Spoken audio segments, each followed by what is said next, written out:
जोहार। आज HB live में मेरे साथ है जेवियर स्कूल के टीचर ज़मीर आरिफ। और ज़मीर आरिफ से जानेंगे इन 60-70 दिनों में जो लॉकडाउन हुआ, इसमें स्कूल में कैसे पढ़ाई हुई और एक टीचर की जो लाइफ है वो कैसे गुजर रही। तो ज़मीर, आप बताएं कैसा रहा ये लॉकडाउन। लॉकडाउन तो हम शिक्षकों के लिए एक बहुत ही नया एक्सपीरियंस रहा, क्योंकि हम लोग का उस तरह से ट्रेनिंग नहीं हुआ।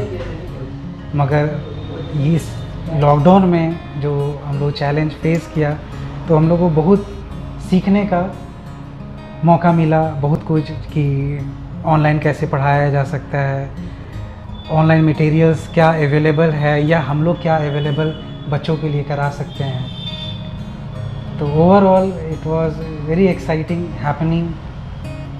तो क्या कैसे ऑनलाइन कैसे पढ़ा रहे थे आप बच्चों को? ऑनलाइन जैसे शुरू में तो हम लोग स्कूल में बातचीत हुई जूम क्लास के लिए। अच्छा। मगर सीबीएसई का निर्देश आया कि जूम क्लास हम लोग को यूज़ नहीं करना है, क्योंकि वो उतना सेफ नहीं है, अच्छा, सिक्योर नहीं है।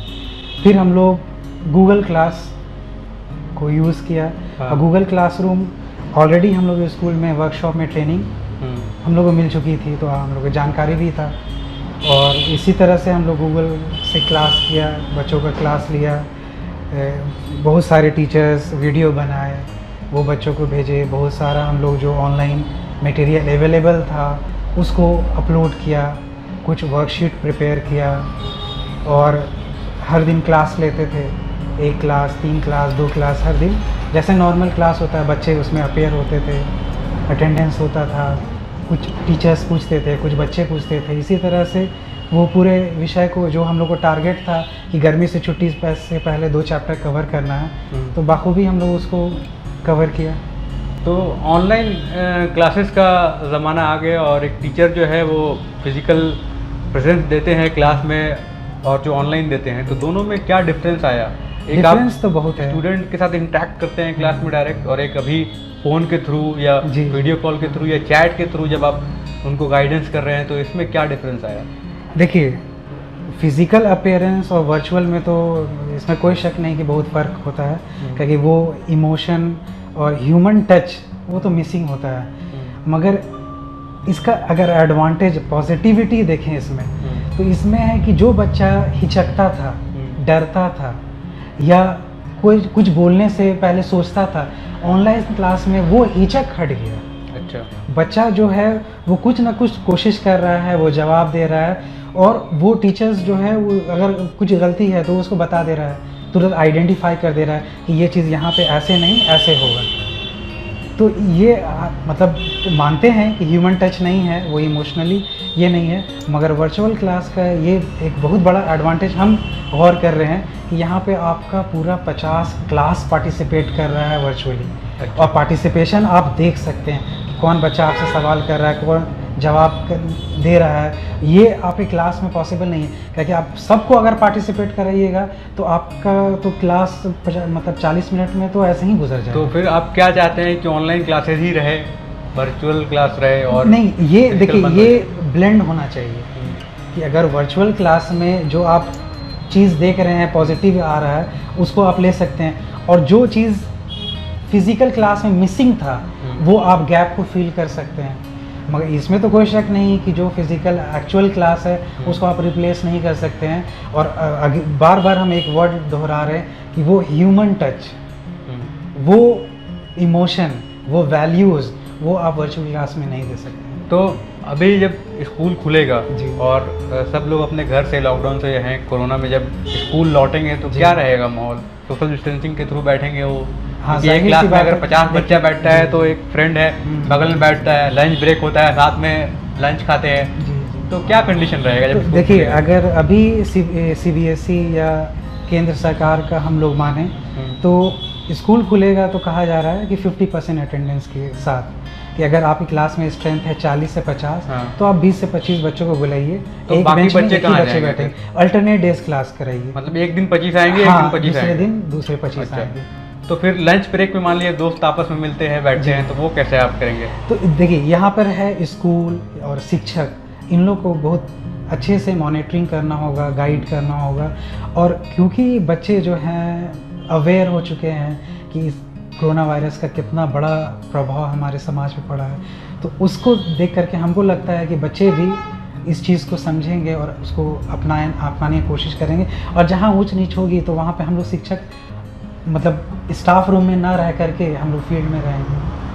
तो इन 60 दिनों में जैसा ज़मीर बता रहे थे कि लगातार ऑनलाइन क्लासेस देते रहे हैं, तो आपके अध्ययन में क्या कमी आई है? आप पढ़ाई कर रहे हैं पढ़ाने के लिए, उसमें क्या कमी आई है? जैसे पहले नॉर्मल डेज जो आप 8 से 4 स्कूल में जो बिताते थे और उसके बाद घर में आके कॉपी करेक्शन हो गया, होमवर्क देना हो गया, फिर अपने आप अपने सब्जेक्ट को अच्छा से पढ़ के आगे क्लास के लिए प्रिपेयर करना, वो हो पा रहा है कि नहीं इन 60 दिनों में? नहीं, यहाँ पे एकदम कॉन्ट्रेरी है। हाँ, कि यहाँ पे वर्चुअल क्लास में आपको ज़्यादा प्रिपेयर करना पड़ता है। क्यों, ऐसा क्यों? क्योंकि आप वहाँ पे मौजूद नहीं हैं। अच्छा। आपका इंस्ट्रक्शन बहुत ज़्यादा क्लियर होना चाहिए। हाँ। तभी आपके बच्चे आपको फॉलो कर पाएंगे। कहेगी जब ऑनलाइन क्लास शुरू हुआ तो थोड़ी परेशानी हुई। हाँ। और उसका हम लोग सॉल्यूशन यही निकाला कि आपको बहुत ज़्यादा प्लान करके उतरना होगा, तभी आप बच्चे को एकदम एग्जैक्टली बता सकते हैं कि आपको चाहिए क्या। आप फॉर गारंटेड नहीं ले सकते हैं कि हाँ आपको ये चीज़ करना है और बाकी बच्चा कैसे करेगा नहीं करेगा, नहीं। वहाँ पर ऑनलाइन क्लास में आपको बहुत अच्छे से प्रिपरेशन करना होगा। कौन चैप्टर है, कहाँ से कहाँ तक पढ़ाइएगा, कौन मटेरियल आप दे रहे हैं, क्यों दे रहे हैं, आप उसको कितना समय दे रहे हैं, कितना सवाल दे रहे हैं। क्या बच्चा का सिर्फ एक ही विषय, मान लीजिए जैसे हम सोशल साइंस पढ़ाते हैं तो आज हम हिस्ट्री पढ़ा रहे हैं, तो क्या बच्चा को सिर्फ हिस्ट्री पढ़ना है? उसको तो मैथ्स भी पढ़ना है, साइंस भी पढ़ना है। तो आप कितना मटेरियल दे रहे हैं कि बच्चा वो उस मतलब लिमिटेड टाइम में मैक्सिमम गेन कर सके, बच्चा ओवर बर्डन ना हो। ऐसा लगता है ना ऑनलाइन क्लास है, जितना आप मटेरियल दे सकते हैं, तो ये तो इलॉजिकल, इरेशनल हो जाएगा। तो आप जब तक प्लान नहीं कीजिएगा तो ये चीज़ तो मतलब डायरेक्शन लेस हो जाएगा। ऑनलाइन हम लोगों को मतलब हम अपना पर्सनल एक्सपीरियंस कह रहे हैं कि हमको टीचिंग विथ डायरेक्शन सिखाया कि सही डायरेक्शन में आप कैसे पढ़ा सकते हैं जो आपको फ्रूटफुल हो, नहीं तो वो दिशाहीन हो। तो ये बताइए कि लॉकडाउन जब अचानक हुआ तो बहुत सारे लोगों का एग्ज़ाम चल रहा होगा जी। जो 8 में होंगे, 9 में होंगे, वो 10th में जाने वाले होंगे, कोई 7 से 8 में जाने वाले होंगे, किसी का बोर्ड एग्ज़ाम होगा तो बोर्ड एग्ज़ाम का रिजल्ट का वेट कर रहे होंगे। तो ये कैसे होगा? जैसे जो जिनका एग्ज़ाम नहीं हुआ है वो अब तो 2-3 महीने पार हो गए हैं, अब वो नए सेशन में कैसे जाएंगे? देखिए ये तो मतलब कहिए कि अनएक्सपेक्टेड क्राइसिस है जो इस तरह का कभी कोई सोचा नहीं। तो ये फॉर्चुनेटली कहिए कि हम लोग स्कूल में या ज़्यादातर स्कूल में स्कूल के एग्ज़ाम हो चुके थे, क्या कि स्कूल के एग्ज़ाम बोर्ड से पहले होते हैं। तो सारा हम लोग का एग्ज़ाम हो चुका था, पेपर करेक्शन हो चुका था, रिजल्ट बढ़ चुका था, प्रमोशन हो चुका था, तो उसमें कोई परेशानी नहीं हुई। अच्छा। हाँ, नया क्लास नहीं स्टार्ट हो पाया, मगर सबसे बड़ा प्रॉब्लम हुआ वो बच्चों का जो बोर्ड का एग्ज़ाम अपेयर हो रहे थे और बीच में उनका एग्ज़ाम ड्रॉप हो गया, खास करके +2 में। अच्छा। 10 तक लास्ट पेपर 18 का था सोशल साइंस, तो वो और 19 से हम लोग का लॉकडाउन स्टार्ट हुआ। तो 10 तक के बच्चे तो खत्म हो गया पूरा। अच्छा। नहीं, कुछ मतलब एलाइड पेपर बचा हुआ है, सीरियस मेन पेपर नहीं है। मगर +2 में तो मतलब मेन सब्जेक्ट जैसे ज्योग्राफी, केमिस्ट्री, ये सब बड़ा पेपर बचा हुआ है और इतना बड़ा गैप हो गया है, तो जाहिर सी बात है कि जो बच्चे होंगे वो परेशान होंगे। कहे कि वो रिदम बना के रखना, तैयारी करते रहना, एग्ज़ाम एक अनसर्टेनिटी, कब होगा एग्ज़ाम, कैसे होगा, ये बहुत बड़ा चैलेंज है। फिर जो आप एक सवाल रिज़ल्ट का पूछ रहे हैं, तो ये अलग बहुत बड़ा सवाल है बच्चों के बीच में कि रिज़ल्ट कब होगा। कुछ बच्चे बाहर जाने का सोचते हैं कि हम दिल्ली यूनिवर्सिटी जाएंगे +2 के बाद, बेंगलोर जाएंगे, वेलोर जाएंगे, कॉम्पिटिटिव एग्ज़ाम में बैठेंगे। तो ये अभी जो लॉकडाउन है, ये तो कहिए कि बच्चों के लिए, और ख़ास करके वो बच्चे जो अभी 12th का बोर्ड अपेयर कर रहे हैं, उन लोगों के लिए ये मतलब बहुत ही अनसर्टेन पीरियड है, जो जिस दौर से उन लोग गुजर रहे हैं अभी राइट नाउ, पता नहीं है CBSE या गवर्नमेंट इसका क्या सॉल्यूशन निकालेगा। अभी तो हर कुछ अनसर्टेन दिख रहा है। ओके। एक आखिरी सवाल मेरा ये है कि जो स्टूडेंट्स हैं वो, क्योंकि अब स्टूडेंट जो है वो एक एनवायरनमेंट होता है स्कूल का, जी। वहीं पे वो सीखते हैं। और बहुत सारा चीज़ जो है वो किताबों से नहीं सीखते हैं, लेकिन वो एक माहौल जी, जब जी, रहता है बिल्कुल। उसमें रह के सीखते हैं। बिल्कुल। अगर ये लॉकडाउन लंबा हो गया, 1 साल हो गया और हमेशा ऑनलाइन क्लास ही चलता रहा, तो क्या डेवलपमेंट में क्या फ़र्क रहेगा? दोनों का डेवलपमेंट में, जो स्टूडेंट्स वहाँ रह के माहौल में सीखते हैं और एक घर में रह के जो सीखेंगे, क्या लैक करेंगे स्टूडेंट्स और क्या गेन करेंगे दोनों में?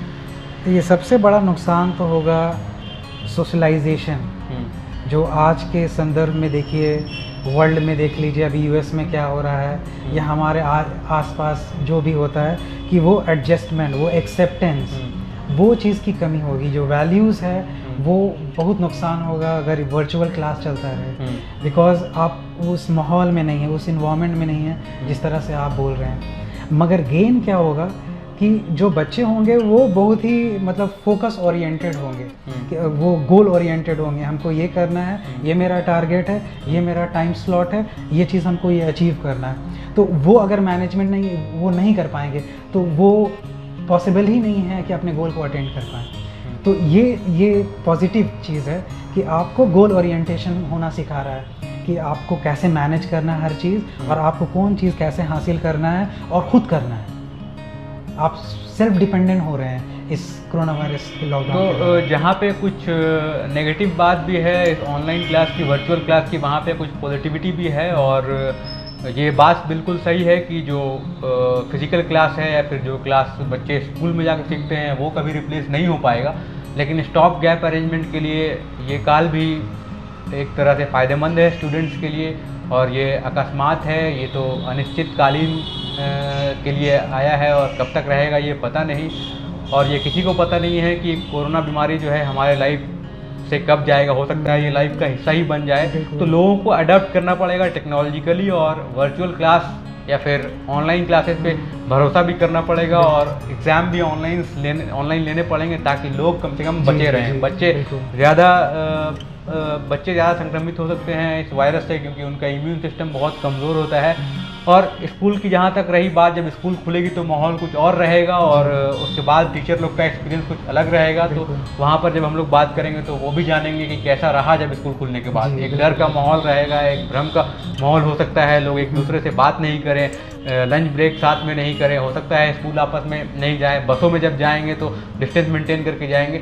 एक अलग ही दुनिया रहेगी जब स्कूल खुलेगी, कॉलेजेस खुलेंगे, कोचिंग इंस्टीट्यूट्स खुलेंगे। क्योंकि अभी 2 महीना तक जब सारे बंद हैं, किताबों पे आप बोले तो धूल मिट्टी जम रही है, क्योंकि लोग मोबाइल से ही पढ़ रहे हैं, तो किताब टच बहुत कम कर रहे हैं। कुछ लोग हैं जो घर में किताबें भी पढ़ रहे हैं, अध्ययन भी कर रहे हैं। टीचर्स का ये है कि वो ज़्यादा पढ़ रहे हैं ताकि लोग ऑनलाइन में ज़्यादा क्वेरी कर रहे हैं और उनको ज़्यादा कैपेबल बना रहे हैं। तो जो लोग नहीं कर पा रहे हैं कोप अप इस ऑनलाइन क्लासेस में, उनके लिए एक बहुत बड़ी दिक्कत आएगी। जो लोग टेक सेवी नहीं है, लेकिन जो लोग टेक सेवी हैं उनके लिए एक बहुत फ़ायदा है।